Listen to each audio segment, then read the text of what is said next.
like a Hellcat. Hello lovely buddies, तो welcome back. ये Tommy की उर्दू हिंदी एक्सप्लेनेशन का 31st पार्ट है। दादी को भी पता चल चुका था, उसने यॉनली की अदालत लगा रखी थी, पर वो उनकी सभी बातों पर नो कर रहा था। दादी इसको बोलती है अगर तो इसके ट्विंस नहीं है तो फिर तो इसे वरी होने की बिल्कुल भी नीड नहीं है, और अगर तो ये इसके हैं तो जल्दी से पता करवाए और इनकी रिस्पॉन्सिबिलिटी लेना स्टार्ट करे। फिर डीवा इसको साथ में रिमाइंड करवाती है अगर सर्टिफिकेट इसके नाम के निकले फिर तो खुद को बिल्ली को जीतने वाली रेस से भी आउट ही समझे, और क्लैप करती है कि वाह, बिल्ली के सिर्फ 3 शूटर का मुकाबला फिर देखने को मिलेगा। दादी इसे चुप कराती रहती है कि क्या बेचारे के दिल को और चोट लगाती है। यॉनली के डैड को जोशुआ से मालूम पड़ता है तो यॉनली को पूछने लगते हैं कि वो सच बोल रहा है क्या। यॉनली बोलता है पर वो श्योर नहीं है। इसके डैड गुस्से में थे कि फिर वो अब क्या करेगा। बताता है कि डीएनए के टेस्ट के बाद फुली रिस्पॉन्सिबिलिटी के साथ अच्छा डैड बनने की ट्राई करेगा। इसके डैड तो इसकी ये बात सुनकर बहुत ज्यादा हैप्पी हो जाते हैं कि वो बिल्कुल एक रियल मैन है। अगर इन्होंने भी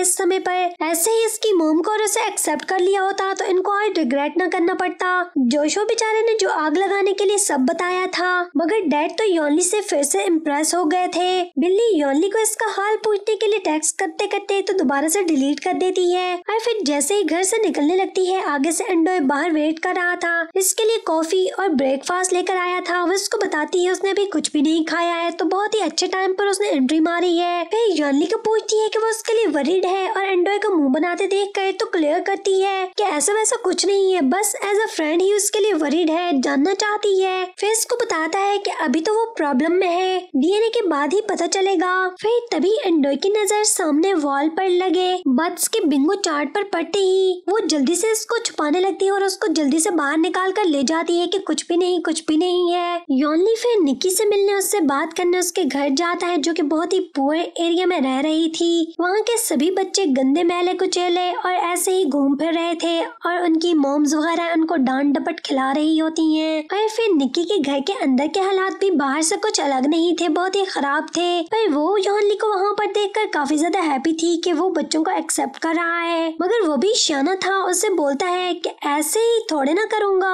पागल समझा है क्या। इसको बोलता है डीएनए के बाद तो सुनकर बेचारी का मुंह बन जाता है। उसके वापस जाकर जे यॉनली को चिढ़ाता रहता है कि वो अब लूक और लिया के डायपर चेंज करेगा, घर की सफाई करता फिरेगा वगैरह वगैरह। ईथन इसे चुप करवाने पर लगा हुआ था कि अगर यॉनली को अच्छा नहीं लगा बेचारे के दिल पर चोट लगेगी, मगर यॉनली तो जे की बातों को एंजॉय कर रहा था। फिर एंडोय को पूछता है कि बिल्ली कैसी थी, और इसको बोलता है कि वो बोल रही थी तुम गेम से निकल चुके हो, जिसे सुनकर बेचारा सैड हो जाता है, मगर वो फिर बताता है नहीं वो तो जोक कर रहा है। तो सब सुनकर हंसने लगता है, मतलब अभी भी गेम में इन है। ये सारा फैसला तो डीएनए क्लियर होने के बाद ही होगा। फिर उसे निक्की का टेक्स्ट आता है जिसे देखकर वन सभी को बताता है कि थैंक गॉड निक्की ने मॉर्निंग में डीएनए का स्केड्यूल करवा दिया है। फिर लूक और लिया को इन सभी के पास छोड़कर सीधा बिल्ली के कॉल सेंटर चला जाता है उससे मिलने के लिए। वो उससे वहाँ पर देखकर सरप्राइज थी, तो उससे बोलता है कि उससे मालूम है आज उसका डे तो नहीं उससे मिलने का, मगर अपना डे जे से एक्सचेंज करके तो उससे मिलने आया है, बिकॉज उसे बिल्ली को बहुत कुछ एक्सप्लेन करना है। और इसको बोलता है अगर इसके किड्स निकले या ना निकले, मगर फिर भी बिल्ली के लिए जो उसकी फीलिंग्स हैं वो वैसे ही सेम रहेंगी, उसे ऐसे ही लव करता रहेगा हमेशा के लिए। फिर इसको वो बोलती है कि अब जब वो उससे मिलने आ ही गया है तो क्यों ना वो लोग कहीं पर जाएं, मगर साथ में प्रॉमिस करे कि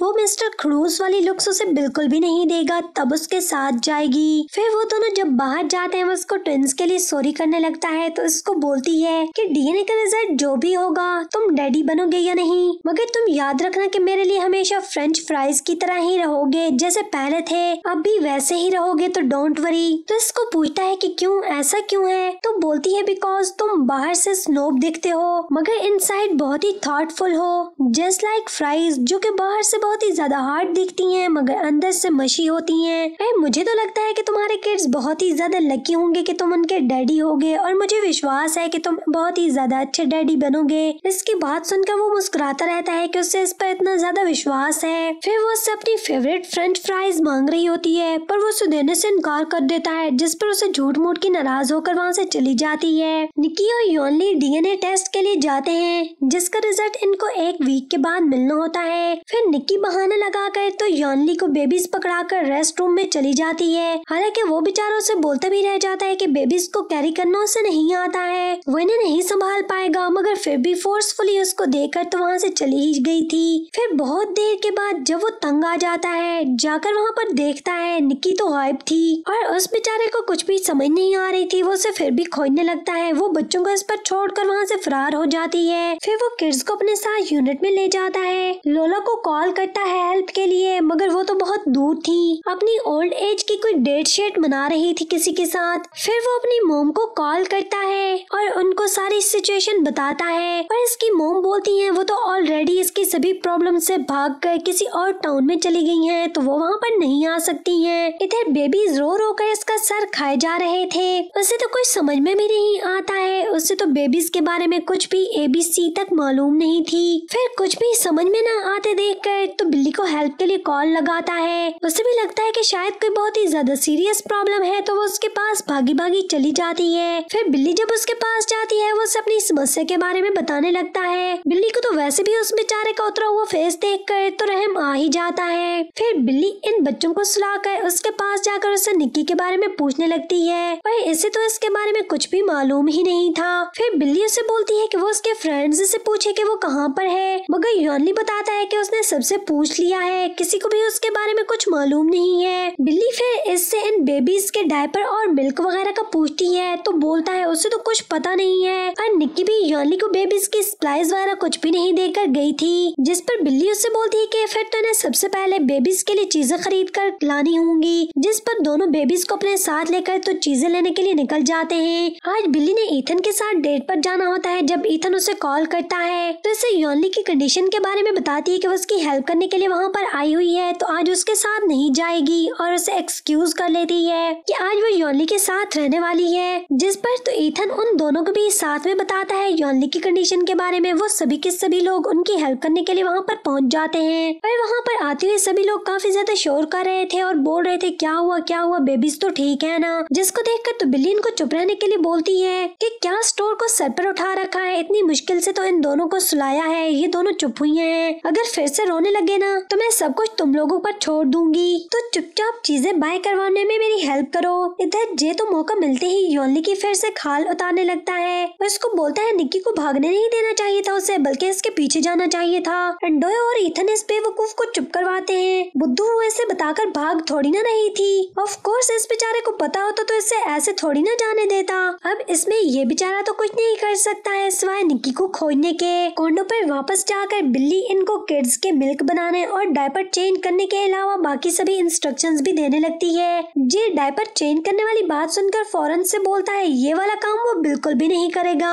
फिर इनको सोशल मीडिया पर किसी ने इनकी खींचकर पिक्चर लगा दी थी तो बताता है कि वो लोग तो ट्रेंड कर रहे हैं और बहुत सी गर्ल्स इन किड्स की नैनीज बनने के लिए रिक्वेस्ट कर रही हैं, तो क्यों ना इनमें से किसी को हायर कर लेते हैं। जिस पर यॉनली, ईथन और बिल्ली फौरन से सुनकर इनकार करते हैं कि ऐसे ही मुंह उठाकर किसी को हायर थोड़ी ना कर लेंगे, पहले जान लेना चाहिए कि बेबी सिटिंग करना भी जानती है या नहीं। फिर जे को बोलती है अगर तुम्हारा इनको हायर करने का इतना ही मन कर रहा है ना तो फिर भी ये जरूर देख लेना कि वो तुम्हारी और तुम्हारे अगले आने वाले ट्विंस की केयर भी कर पाएंगे या नहीं। एंडोय सुनकर बोलता है बिल्ली जेलस हो रही है क्या, तो उसको बोलती है जेलस नहीं हो रही हूँ, सच बता रही हूँ। अगर इनमें से फिर किसी के ट्विंस निकल आए और गर्ल्स इन पर छोड़कर चली गई तो इन्हें जान लेना चाहिए ना पहले ही। फिर वो इनको सब कुछ बताने के बाद वहाँ से जाने लगती है। वो सबके सब इससे और थोड़ी देर के लिए वहाँ पर रुकने को बोल रहे थे तो इनको बताती है कि वो जॉब से लीव नहीं ले सकती है और फिर इसे रिव्यू भी करना है, तो वो ज्यादा देर यहाँ पर नहीं रुक सकती है और वहाँ से चली जाती है। इन सब से बेबीज हैंडल नहीं हो रहे थे। वो सबके सब जोकर बने इनको एंटरटेन कर रहे थे।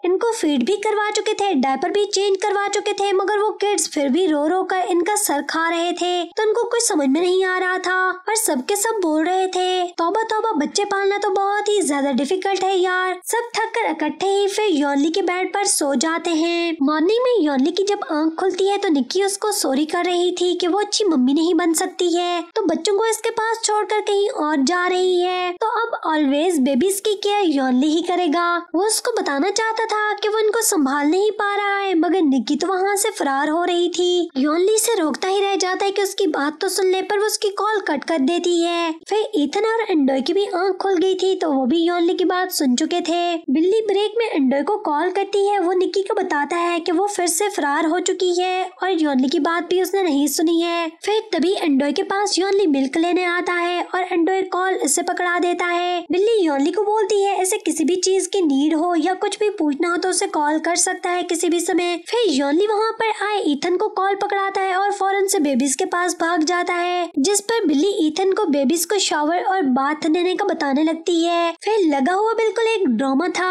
फिर जे वहाँ पर बेबीज के डायपर चेंज करने का बोलने के लिए वहाँ पर आता है तो ईथन सेल जे को पकड़ाता है, जिस पर बिल्ली का भी सर चकरा गया था। बिल्ली जे को बोलती है वो सब लोग हैंडल तो कर लेंगे ना, तो जे आगे से बोलता है फिक्र न करो, हम कर लेंगे, गूगल कर लेंगे, हम इंटरनेट से सब सर्च कर रहे हैं। फिर इसके पास भी समय नहीं था बिकॉज बेबीज रो रहे थे, तो बिल्ली को बोलता है हमारी चिंता न करना और घर आराम से चली जाना, हमें तो अब बेबीज को देखना है। फिर काम पर जाने से पहले बेबीज को लोला के पास छोड़कर जाने वाले थे। लोला भी बहुत हैप्पी और एक्साइटेड थी कि डीवा और वो मिलकर बच्चों को संभाल लेंगे, तो वो लोग अपने अपने काम करके वापस आ सकते हैं। सब लोग एग्री होते हैं, मगर फिर अचानक ही लोला का बीपी शूट कर जाता है, जिसकी वजह से सबका सब प्लान अधूरा रह जाता है। एंडोय ने लोला के लिए डॉक्टर को बुलाया था और लोला को मेडिसिन खिलाने के बाद इन सभी के पास वापस जाकर इनको बताता है कि लोला भी बच्चों को केयर नहीं कर सकती है, जिस पर योनली इन सभी को सॉरी करता है कि इसकी वजह से सब लोग प्रॉब्लम में हैं। मगर सब बोलते हैं अगर तेरी हेल्प न कर सके तो फिर फ्रेंड काहे के। योनली फिर इनको बताता है कि उससे तो निक्की को ढूंढने जाना है, तो बेबीज का क्या करेंगे अब, सबके सबको इम्पोर्टेंट काम पर तो जाना था, तो कोई भी डिसाइड नहीं कर पाता है कि बेबीज के पास कोई भी रुकने वाला नहीं होता है, जिसके लिए वो सभी के सभी चारों ही इकट्ठे बेबीज को लेकर बार पर चले जाते हैं। वहाँ पर मारी को केक डिलीवर करने आई हुई थी और वो वहाँ पे बेबीज को देखकर बहुत ही ज्यादा हैप्पी हो जाती है, तो मूली के साथ मिलकर इनके सामने बेबीज की केयर करने लगती है। फिर वहाँ से योनली बेबीज को इन सभी के पास छोड़ के तो निक्की को मालूम करने के लिए चला जाता है। वहाँ पर जाकर उसकी फ्रेंड यस्मीन से उसे पता चलता है कि निक्की तो रोज रोज अपने एड्रेस चेंज करती रहती है, तो किसी को भी उसके बारे में कुछ मालूम नहीं है। फिर वो लोग कॉल्स करके उसके सभी फ्रेंड से भी मालूम करते हैं, पर वो किसी के पास नहीं गई थी, वो किसी नई जगह पर फरार हो चुकी थी। फिर योनली को एक बहुत ही ज्यादा इम्पोर्टेंट मीटिंग में जाना था, जिसके लिए तो वो यस्मीन को बोलता है कि निक्की के बारे में अगर उसे कुछ भी मालूम पड़ा तो वो उसे कॉल कर दे, और वहाँ से चला जाता है। और फिर इसी के साथ 30th पार्ट का यहीं पर एंड होता है। अगर आप लोगों को यहाँ तक की स्टोरी अच्छी लगी हो तो वीडियो को थम अप कर देना और मजीद ड्रामास के एक्सप्लेनेशन जानने के लिए चैनल को भी सब्सक्राइब कर देना। Thanks for watching.